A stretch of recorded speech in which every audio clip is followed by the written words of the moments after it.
Alhamdulillah wassalatu wassalam ala Rasulillah nabiyina Muhammadin wa alihi wa sahbihi wa man wala. Asyhadu an la ilaha illallah wahdahu la syarikalah wa asyhadu anna Muhammadan abduhu wa rasuluh. Bid'ah ada dua, bid'ah hasanah dan bid'ah dhalalah. Kata Nabi, semua bid'ah itu sesat. Berarti pembagian bid'ah menjadi dua, bid'ah hasanah dan bid'ah dhalalah itu jelas bertabrakan dong dengan sabda Nabi. Nabi mengatakan kullu bid'atin dhalalah, semua bid'ah itu sesat. Ini dia mengatakan bid'ah itu ada dua, bid'ah hasanah, bid'ah dhalalah.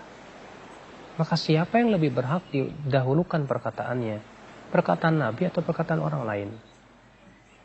Kata-kata kullu semua itu menunjukkan kepada keseluruhan.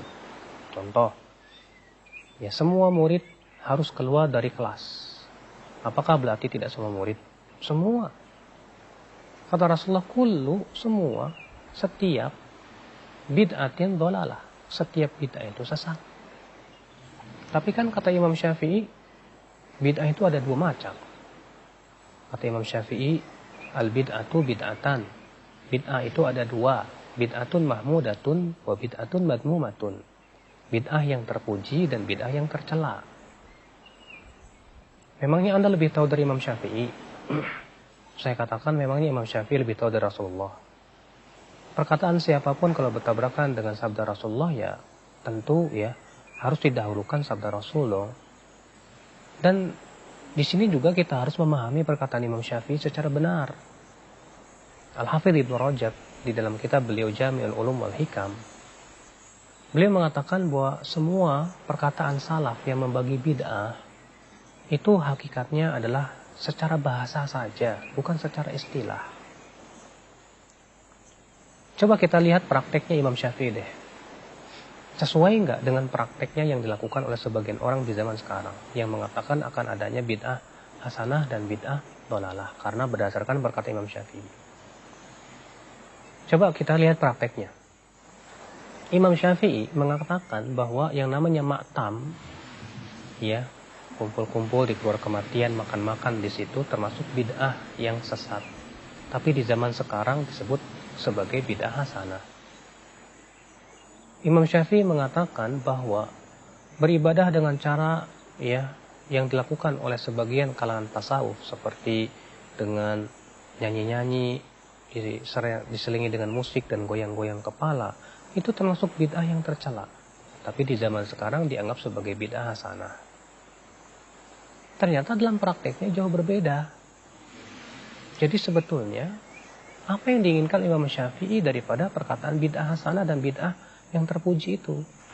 Maka Imam Syafi'i kan pernah memberikan definisi. Kata beliau, bid'ah yang bertabrakan dengan Al-Quran atau sunnah atau athar sahabat, maka itu bid'ah yang tercela. Apa maksudnya bertabrakan, menyelisihi? Artinya ya tidak dilakukan Rasulullah, tidak pula oleh para sahabatnya. Sebuah contoh, sebuah praktek ya, Imam Nawawi rahimahullah, salah satu pentolan madhab Syafi'i, ketika beliau pernah ditanya tentang sholat raghaib dan sholat nisfu Sya'ban. Beliau menjawab, alhamdulillah, segala puji bagi Allah, fa inna hataini sholatain, sesungguhnya dua sholat ini tidak ditunjukkan oleh satupun hadis yang sahih, tidak pula diamalkan oleh para sahabat. Fahuma bid'atani madmumatan, maka kedua sholat ini termasuk bid'ah yang tercela. Ya, lihat Imam Nawawi, imamnya madhab Syafi'i loh. Ya, sangat terkenal dalam madhab Syafi'i. Siapa yang nggak kenal dengan Imam Nawawi rahimahullah? Ternyata beliau mengatakan bahwa dua sholat ini, yaitu sholat nisfu Sya'ban dan sholat raghaib, tidak ditunjukkan oleh hadis yang sahih, tidak pula diamalkan oleh para salafus saleh. Apa hasilnya? Kata Imam Syafi'i, kata Imam Nawawi, maka itu bid'ah yang tercela. Tapi di zaman sekarang dianggap bid'ah hasanah, tidak? Iya. Jadi kok prakteknya berbeda? Aneh. Iya.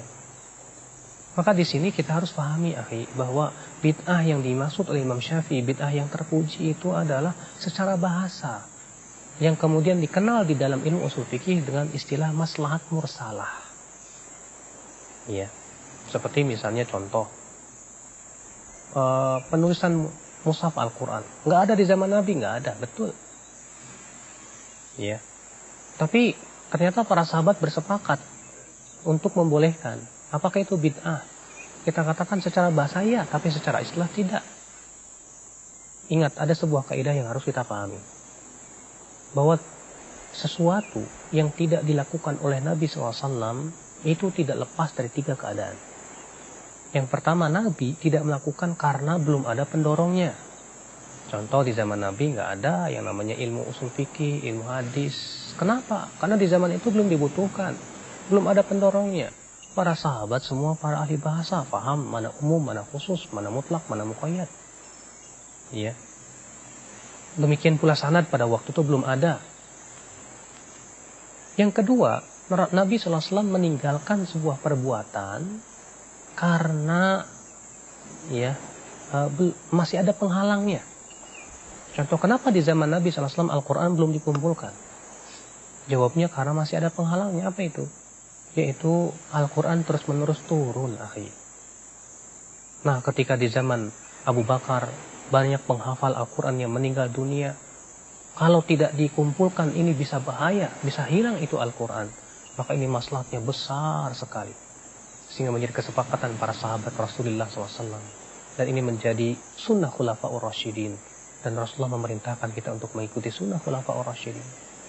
Jadi sama sekali tidak disebut dengan bid'ah secara istilah. Keadaan yang ketiga, Rasulullah SAW meninggalkan suatu perbuatan padahal pendorongnya ada, penghalangnya tidak ada. Nah, ini yang dinyatakan oleh para ulama, ya, tidak disyariatkan, bahkan bisa jadi bid'ah. Contoh misalnya, Nabi SAW sholat duha, sholat Idul Adha dan Idul Fitri tidak pakai qomat, tidak pakai adzan. Padahal pendorong untuk adzan dan qomat ada nggak? Ada. Ya, untuk apa? Mengumpulkan orang. Kemudian, ikhwatul Islam azani Allah, penghalangnya ada tidak? Tidak ada. Rasulullah mampu menyuruh Bilal untuk apa? Adzan, qomat. Tapi kenapa Rasulullah tidak lakukan? Jawabnya karena itu tidak disyariatkan. Maka kalau ada orang yang adzan, qomat untuk sholat Idul Fitri dan Idul Adha, maka ini jelas bid'ah.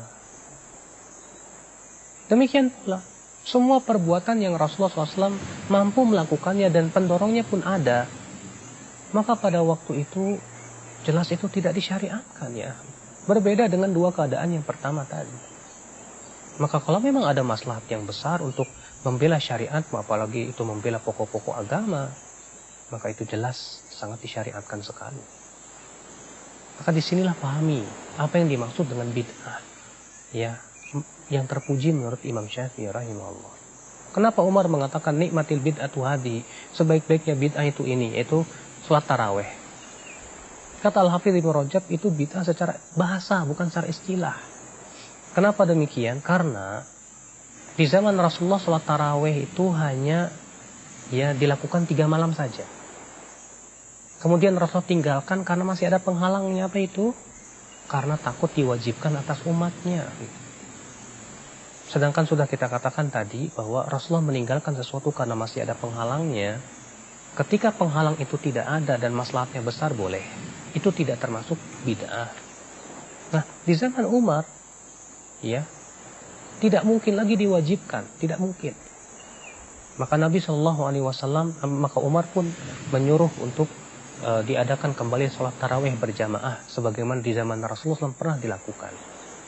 Mungkinkah sesuatu yang Rasulullah pernah lakukan dikatakan bid'ah secara istilah? Tentu tidak, sama sekali tidak. Jadi maksud Umar, nikmatil bid'atu hadi, sebaik-baiknya bid'ah itu, ini adalah bid'ah secara bahasa, ingat, bukan secara istilah syariat sama sekali. Nah, sekarang kalau ada bid'ah hasanah secara istilah, yang menjadi parameter hasanah itu siapa? Ya, hasanah menurut siapa? Kalau ada orang berkata, ini kan bid'ah hasanah, bid'ah yang baik, kita katakan maaf. Baik menurut siapa, ya akhi? Menurut Anda. Anda siapa? Anda bukan pembuat syariat. Baik menurut kiai, kiai bukan pembuat syariat. Agama ini milik Allah.